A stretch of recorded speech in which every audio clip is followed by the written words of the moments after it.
In this section, we'll talk about spray nozzles. Low drift nozzles are designed to produce larger spray droplets with fewer driftable fines.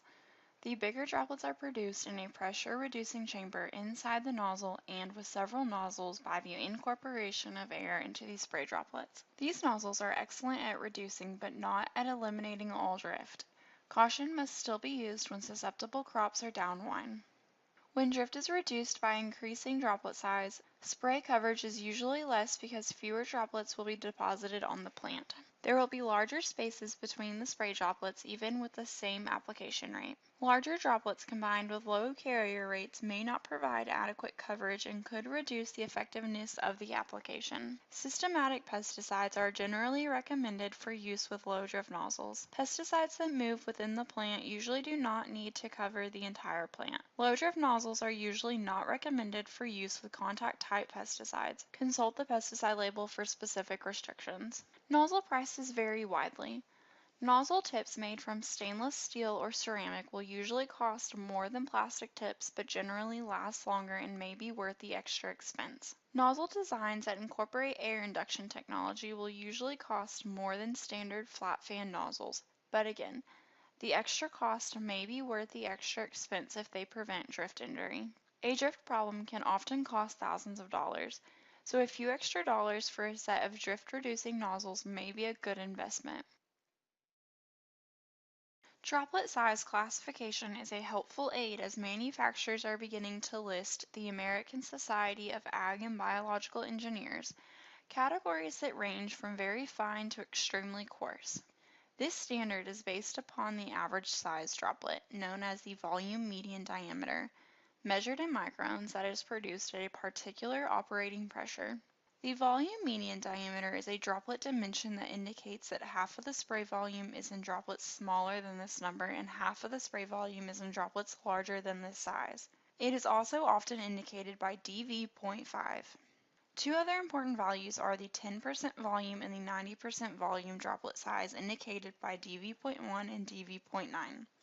The DV.1 value indicates that 10% of the spray volume is in droplets smaller than this value and may be a major part of driftable fines. For best drift control, this number should be near or above 200 microns, which will help minimize drift. The DV.9 value indicates that 90% of the spray volume is in droplets smaller than this value, or 10% of the spray volume is in droplets larger than this value. A large number indicates that some large spray drops are produced, which may result in poor coverage and wasted pesticide. Since droplets are basically spears, small changes in droplet diameters make a big difference on the potential for drift. A 200 micron droplet has 1/2 the volume and therefore 1/2 the weight of a 250 micron droplet. Moving to a 158 micron droplet will again cut the volume and weight in half as compared to a 200 micron drop. Droplets with diameters in this range and smaller can easily become suspended in air currents and moved off target. The recommended droplet size category to use with a particular pesticide may be listed on the product label. Nozzle selection and pressure can then be based on the nozzle manufacturer's droplet size category charts. Typically, low drift nozzles will produce spray droplets that fall in the medium to very coarse range.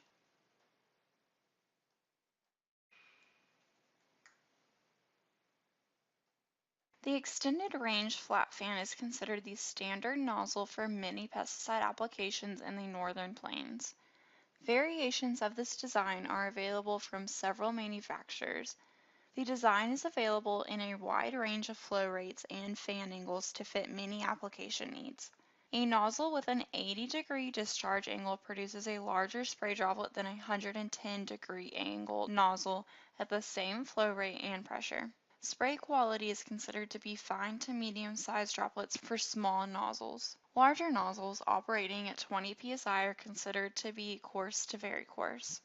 These nozzles produce a uniform spray pattern when patterns are overlapped 30 to 50% and when operated at 15 to 60 psi. They should be mounted about 20 inches above the spray surface when mounted on a 20-inch nozzle spacing. Lower pressures and higher flow rates produce coarser sprays that are resistant to drift, while higher pressures above 30 to 40 psi produce finer droplets that may be susceptible to drift. The Turbo T Jet Nozzle. This is a flood-type nozzle with a pressure-reducing turbulence chamber.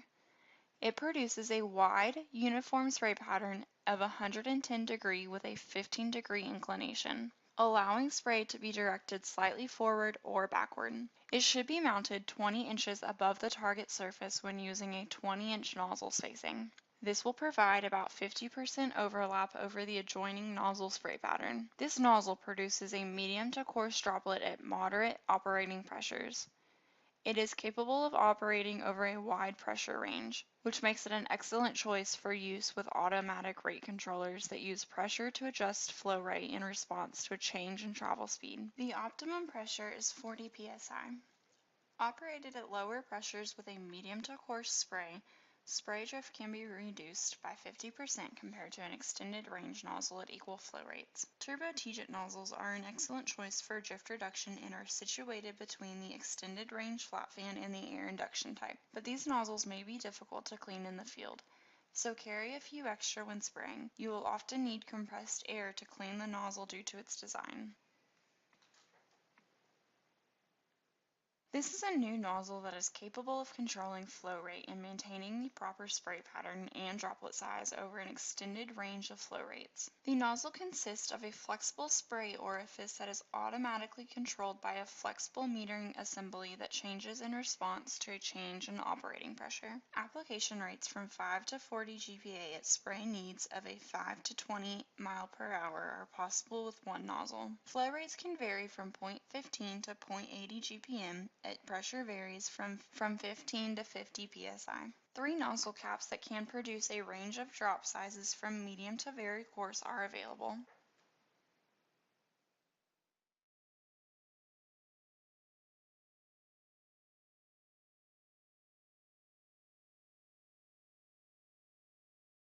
Most of the drift-reducing nozzles provide excellent performance over a wide range of operating pressures. However, some air induction nozzles require operation at pressures of 60 to 80 psi to provide optimum drift protection. Using lower pressures with these nozzles may cause the air induction system to not work properly. Check the operating pressure of your sprayer and the ability of your pump to operate at higher pressures. If your spray system has trouble exceeding 60 psi, either consider replacing the pump or use one of the nozzles that produce a desirable drop size at lower pressures. When using an automatic flow regulator, monitor boom pressures and sprayer output closely when you change speeds. Poor spray patterns are often the #1 reason for performance complaints, but most of the newer nozzles will produce a good spray pattern even at low operating pressures. For best spraying results, check pressure at the nozzles to ensure minimum pressure and uniformity. Because some Venturi nozzles could be operated at pressures of 60 psi or more, you may need to choose a nozzle with a smaller orifice to maintain the correct spray volume without increasing travel speed. For example, if you currently use a flat fan 0.2 GPM size nozzle at 40 psi, a Venturi nozzle of 0.15 GPM operated at 70 psi will provide the same flow rate, produce much less drift, and give you some pressure flexibility if you need to slow down. If you use a flat fan 0.3 GPM tip at 40 psi, conversion to a 0.25 GPM nozzle at 60 psi or a 0.2 GPM nozzle at 90 psi all will give the same flow rate. Check the manufacturer guidelines for recommended pressures and calibrate your sprayer at the start of every season. Proper boom height allows uniform overlap and coverage of the spray pattern, and your spraying equipment should be easily adjustable to meet changing conditions. Check with the particular nozzle manufacturer to ensure proper boom height. Although many Venturi nozzles are sold at 110-degree fan angles, their spray pattern is sometimes closer to 80-degree and quickly becomes narrower at lower pressures. This is because the exit tip has a greater flow rate than the metering orifice, causing a significant pressure drop at the outer orifice with narrower patterns. Even at a gauge pressure of 80 psi, the exit tip pressure may only be 20 to 40. Watch patterns carefully and set your boom at the height needed to achieve proper overlap. Most Venturi nozzles are plastic. Plastic has a very good wear characteristics and sometimes can outlast stainless steel. Plastic is, however, prone to deformation if cleaned with hard objects such as fine wire or a knife tip. A soft bristled brush such as a nozzle cleaning brush or a toothbrush should be used. Even with clean water and screens, nozzles will occasionally plug. A Venturi nozzle should present less plugging problems than conventional nozzles because the metering orifice is round, allowing larger particles to pass through. The exit orifice typically has about twice the flow rate of the metering orifice, reducing the likelihood of plugging. If this orifice plugs, the nozzle will have to be taken apart for cleaning. Venturi nozzles are sometimes difficult to disassemble, especially in the field, and nozzle parts can easily be lost. It may be best to carry extra nozzles and disassemble and clean the plugged ones at the shop where you have compressed air and water.